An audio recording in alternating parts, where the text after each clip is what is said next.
Hey gang, welcome to week 7 of Code Club Year 2. This week, we're going to make it so that our hero can advance through the levels. He's going to do this by picking up a key and going through a door that we're going to add. Open up another browser window and log on to Cloud9 so that you can follow along. Have fun and let's start coding. By now our game is getting pretty smart. We can count the coins as we collect them and lose the game by being hit by a spider, but there's no real goal to our game, no way to win, and there's only one level, which is kind of boring. This week we'll add some goals and make the game go to a new level when we reach that goal. The first thing we're going to add is the goal for each level, which is going to be to collect as many coins as possible while capturing the key and exiting through a door without getting killed by a spider. But we don't have keys or doors in our levels yet, so we're going to have to add those. First, we're going to add the code for the easy parts of adding keys and doors to our game. The first thing we need to do, just like all of our other objects, is to preload the images that will make up the sprite.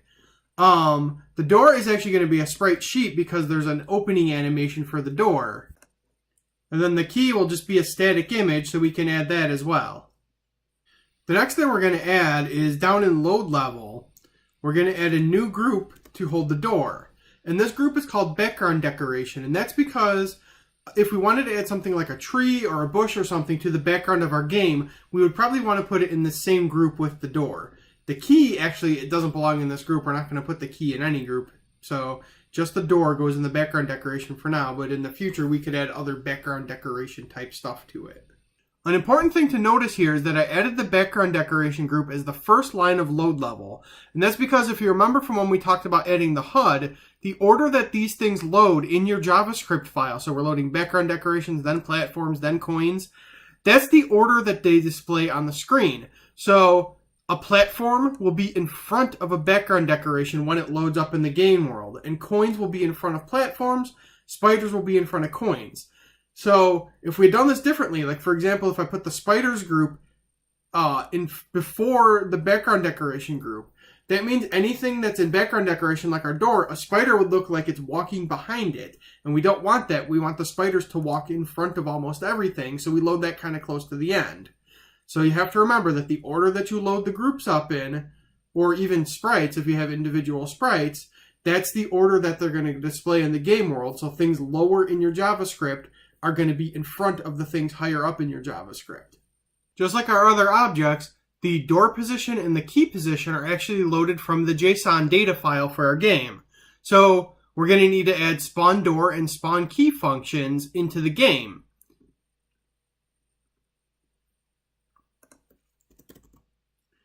Now if you look, the spawn door and spawn key functions are very similar to all of our other functions that we use for creating new sprites. So I'm not going to go into details on these. We do basically all the same things. We add them to the group, we set their anchors, we enable physics, we allow gravity or not, we do the same things that we do in almost all of our other spawn functions. And now that we added the functions, we need to go back up to load level, and right at the end of load level, we can call those two functions. So it's going to pass in the door data to spawn door and the key data to spawn key so that those things can be added to the game world. Since picking up the key and entering the door are important actions in our game, we'll add sounds for them as well. So the first thing we need to do is go up to preload, and where we load all the other audio files, we need to add the code to load a sound effect for the key and for the door. And then we can go down to create, and in here where we have our sound effects list, we have to put a comma after stomp, and then we can add the key and door sound effects to the list as well, and reference the audio files that we just preloaded before. Now we can start adding the more complicated parts of the key and the door. So the first thing is up here in playstate.init, we're going to add a new variable. It's called hasKey, and what it does is tells us whether we're holding the key or not, whether the hero has the key. And we started out as false because when you start the game, the hero doesn't have the key. And then what we'll do is when we pick the key up, we'll change this to be true. Next thing we need to do is down in handle collisions, we can add a new collision for whether the hero has picked up the key or not. So it's a new overlap collision for the hero versus key, and it's going to call a onHero versus key function. And then we need to add the actual onHero versus key function. We'll do that right at the bottom of the page. And in On Hero versus Key, it works almost exactly the same as On Hero versus Coin. And that's we're going to play the key sound effect. We're going to kill the key so that the hero doesn't interact with it anymore. And then, like I talked about before, we're going to change the has key variable to be true so that our game knows the hero has picked up the key. Now, if we save the game and reload the preview, we can see that there's a door and there's a key. And we can go and, right now we can't go into the door because there's no On Hero versus Door function yet. But we should be able to pick up the key. And get over here and drop on the key. It plays a little pickup noise and I have the key. But I still can't go through the door. We need to go through and add the On Hero versus Door functions. Let's go back and add that On Hero versus Door function now. So we need to go back up to handle collisions. And we're going to add this new code. And it's an overlap collision, but it looks a little bit different than our other overlap collisions do. And the difference is, at the end of all of our other overlap collisions, we have null comma this. So it's got the function that we want to call and then null this. This one, it has the function we want to call, which is On Hero versus Door. And then it has another function in here. And then it has this. And so where this null normally is in our other overlap collisions, this is what's called a filter function. In the previous collisions, we didn't care whether it happened or not. We always wanted the collision to happen. In this one, we only want the collision to happen under certain circumstances. So we add this little function in here to test if those circumstances are true. And what we want to test for is whether the hero has the key or not, because you can't go through the door without a key. So in our little function here, we're saying return this dot has key. So that's our variable that says whether the hero has picked up the key or not. And that's what this two ampersands next to each other means is and hero.body.touching.down, which basically means the hero isn't jumping. If the body is touching on the bottom side, the down side, it means he's not jumping. So we only want the hero to be able to collide with the door if he has the key and he's not jumping. And because we are using the JavaScript and operator here, both of these things have to be true. If he only has the key but he's jumping, then this collision won't happen. If he's not jumping but he doesn't have the key, then this collision won't happen. He has to have the key and he has to not be jumping. Now we can go and add the actual On Hero versus Door function. And this one's real simple. All it does is play the door sound effect and then restarts the level. We'll make it do something more interesting in a few minutes, but there's a couple other things I want to do before we do that. If we save our game and load the preview now, we should be able to go all the way through and pick up the key and then go through the door. And when we go through the door, it's going to reload the level on us.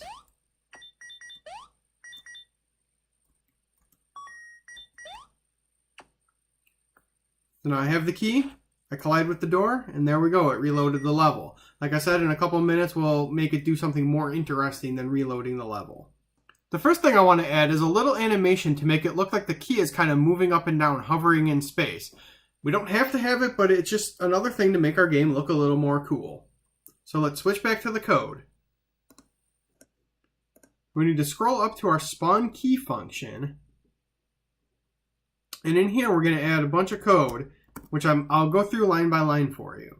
So the first line of this code where it says key.y minus equal 3, it's just subtracting 3 from the y position, the up and down position of the key.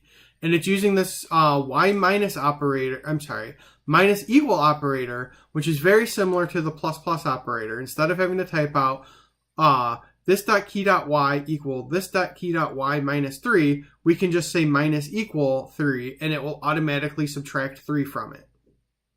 The next few lines add a type of animation to the key called a tween. And a tween is what you use to change a property of an object over a set period of time. So for our key, we're going to change the Y property, the up and down position, over a period of time to make it look like it's floating up and down. Tweens are pretty powerful and have a lot of options, so this is a pretty basic example actually. And like I said, I'll go through the rest of these lines for you so that you can tell what's going on. This first line, this.game.add.tween, actually adds the tween to the game world and tells it that we want it to be on the key object. The next line, it says .2, which means to use a move to tween. So it says move the Y position of this by 6. So it's going to add 6 to the Y position over a period of 800 milliseconds, which is a little bit less than a second. And then it's going to use this type of animation for the tween, which it's not worth going into the details. There's a couple different types, but this is a simple one that looks simple when you look at it. So I'm not going to go into a whole lot of detail about that. The important parts are that it's going to change the Y position by 6 over a period of 800 milliseconds, which is a little bit less than a second. The next line says yo-yo true. And what that means on a tween is once you finish the first part of the tween, reverse it and do it in reverse. So it's going to add 6 to the Y position over 800 milliseconds. Then, because we have yo-yo set to true, it's going to reverse that and subtract 6 from the position over 800 milliseconds. The next line says loop, and that means just repeat this over and over again. So because we're combining yo-yo and loop, what's going to happen is the key's going to move down. Then, because we have yo-yo turned on, it's going to move back up. And then because we have loop turned on, it's going to go down and then back up and down and back up. And it's just going to keep doing that forever, going down and then back up. This last line just says start, and that means to start the tween animation playing. For us, we're going to have the key start moving up and down as soon as the game loads. Because start is actually a separate part of the tween creation, you add a tween and then you can call start right away, but you don't have to. You could make it so that you add the tween here and then later on in your game some condition happens and you start the tween animation then. So for example, you can make it so when you first start the game, the key doesn't move, but when you collect all the coins, then it starts moving up and down.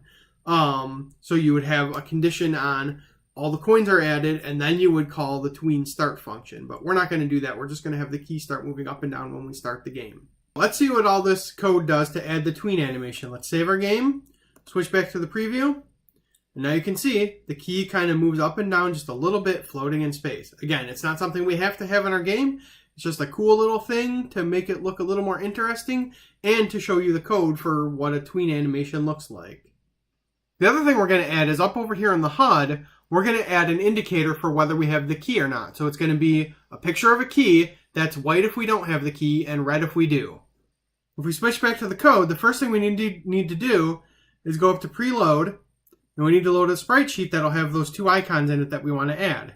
Next thing we need to do is scroll down to create HUD, and in create HUD we need to add the code that creates the image for the key icon in the HUD, and then actually add the key icon to the HUD group.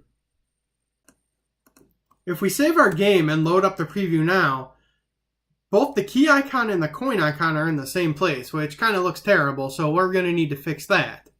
If we switch back to the code, the way we're going to fix this is we're going to replace the entire line that currently creates the coin icon, because this creates it at 0, 0. And what we're going to do instead is have the key icon be the first thing. So that's going to load at 0. And then we're going to have this load relative to the key icon. So we're going to make it the width of the key icon plus 7. So it's going to start a little bit over from where the key icon ends.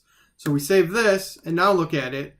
So it's got the width of the key icon and then a little bit of room and then the coin icon starts. And that's exactly what we're saying here in our code is it's the width of the key icon and then a little bit of room, and that's where our coin icon loads.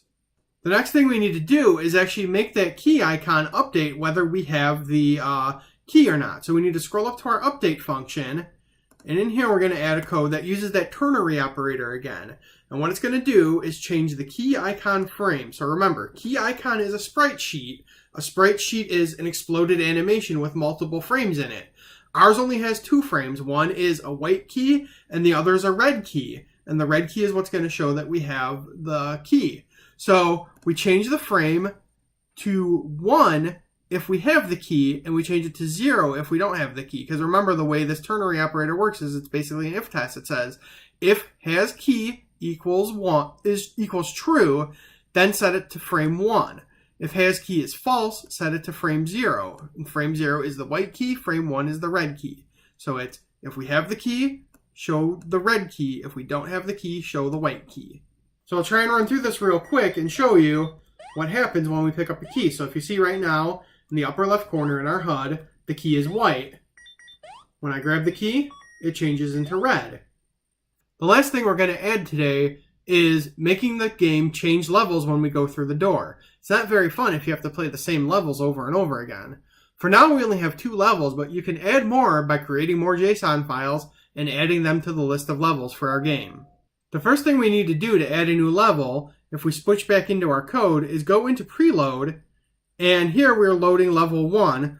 Well, we want to add a level 0, so we're going to preload the JSON file for level 0. The next thing we're going to do is tell our game how many levels we have. And we're going to do this right up here, right after where it says var play state. We're going to add a new constant called level count. And it's at this level so that no matter where we are in our functions, it could be in a function, it could be not in a function, wherever we are in our game code, it's going to know how many levels there are in our game. The next thing we need to do is tell the game either to start at level 0 if it's the beginning of a game, or to restart at the current level if we're in the middle of a game and we die on an existing level. And this is the code we're going to add to do that. So this code looks a little complicated, so let's walk through it.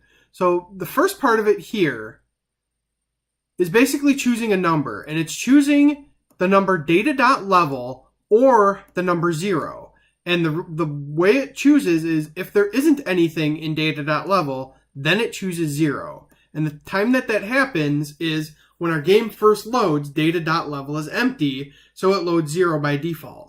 As you go through the game, data.level updates with the current level that you're on, and it will have a number in it. So when you get to level 1, data.level will be 1, so this will choose 1.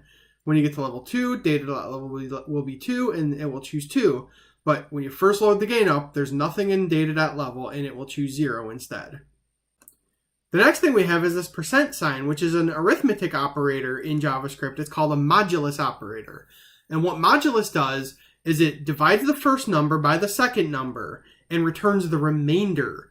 So we don't care about what the actual result is. We only care about the remainder, and that's what this is going to return for us. The way we have our levels set up is they start numbering at 0. So we have right now level 0 and level 1. And then we have a level count of 2. So the level number never is the same as the level count. And when that happens, when you do a division, you're always going to have a remainder, except for if the level number is 0. So some examples here are, I'll just add them here. So if we do 0 mod 2, our answer is going to be 0, and we're going to start at level 0. If we do 1 mod 2, our answer is going to be 1, and we'll start at level 1. If we did some higher numbers, so let's say that our level count is 4. So that means we have levels 0, 1, 2, and 3. That's 4 levels, numbers 0, 1, 2, and 3. So we'll have 0 mod 4 is 0. So that would make it start at level 0. 1 mod 4 is 1. So that would start at level 1. 2 mod 4 is 2. And that would make it start at level 2. And 3 mod 4 is 3. So that's how the modulus operator works in our case. The remainder is always going to be the number of the level that we're on, and that's how it chooses what level to go to. So in here, we're setting this .level to be whatever level we want. It's either level 0 when we start or the level that we're on when we die, so that it just reloads the current level. Down in create, right now when we're loading, it's always loading level 1. We don't want this, so we'll delete this line of code and replace it with this one, which instead uses the backtick operator to do a JavaScript template literal and says load level and then whatever is in the variable this.level. So if we want it to be on level 0, it'll load level 0. If we want it to be on level 1, it'll load level 1, etc. The last thing we need to do is tell the game to load the proper level in the various places that we load level. So we do it when the game first loads up in window.onload. We do it when a hero goes through a door. We're going to want it to advance to the next level. The other place is when a hero hits an enemy. Right now, I think we just restart the game. But really what we want it to do is restart the game at the current level instead of at the beginning. So in all of those places, we need to add some code to make sure that the game knows the proper level to load. The first change we need to make is up in window.onload. And right now we're just saying to start playing the game. And instead what we're going to do is start playing the game and always start on level 0. So when the window loads up, it's going to start playing on level 0. The other thing we're going to do here is we have a couple other options that we're passing in. The first one says true, and that means to tell Phaser that if we're going to reload the window, like we hit the reload button in our browser, it's going to keep all the image assets that we've loaded and all the sound assets that we've loaded already, rather than reloading them. And that just makes things load up a little faster. This false parameter tells it that we don't want to keep the objects from the previous world. So if we hit the reload button and we had a hero character that had its position up in the upper right corner of the screen, we don't want to keep that hero character. We want to wipe that out and recreate a new hero character. The next thing we need to do is scroll down to On Hero versus Door. And in On Hero versus Door, right now, all we're doing is restarting the game. What we need to do is restart the game and tell it what level to go to. And we're going to tell it, because the hero goes through the door, tell it to go to the next level. It's this dot level, which is our current level that we're on, plus 1, which will be the next level. And an interesting trick here is if we're on the last level, so right now we have levels 0 and 1, if we're on the last level, when we add 1 to it, it's going to go to level 2. And remember, we're using that modulus operator to tell which level to load. Well, 2 modulus 2 equals 0. So that means if we're on the last level, it'll scroll back around and go to level 0 again. The last place we need to go is On Hero versus Enemy. So right now in here, if the spider hits the hero, the stomp sound plays and then the game restarts. And because it's a restart with no parameters, it just restarts the game over altogether. We want to restart on the current level, so we pass in this dot level, and that makes the game restart at our current level so we can try again. If we save our code now and go back, first you can see that it's loading a level 0 that we've never played before. And it's much simpler because it's level 0. It's supposed to help get you acclimated to the game and stuff like that. If I pick up the key and go through the door here, this takes us to level 1, which is the level we've kind of been playing with all along. So the first thing I want to show you is what happens if a spider hits me. It reloads level 1 again. It doesn't take me all the way back to level 0. Now let's go see what happens if I pick up the key and go through the door. If I can do it without getting killed or falling off the platform. Alright, so I have the key. I go through the door. Because we're on the last level, it circles back around and goes to level 0 again. A cool feature we could add, we'll talk about this next session, is instead of having it circle back around to the first level, the 0 level, we could have it display like a message that says you won the entire game or something like that. Next week, during the last Code Club session, we're going to add a couple more advanced animations to the game just so you can see some more different animation types. Then we'll talk about some more changes you could make potentially to your game, like adding some background music or making your character double jump. Or, some of you have asked about, can I make it do different graphics for my guy? And the answer to all those things is yes, you can do it, and we can talk about how you might potentially do that.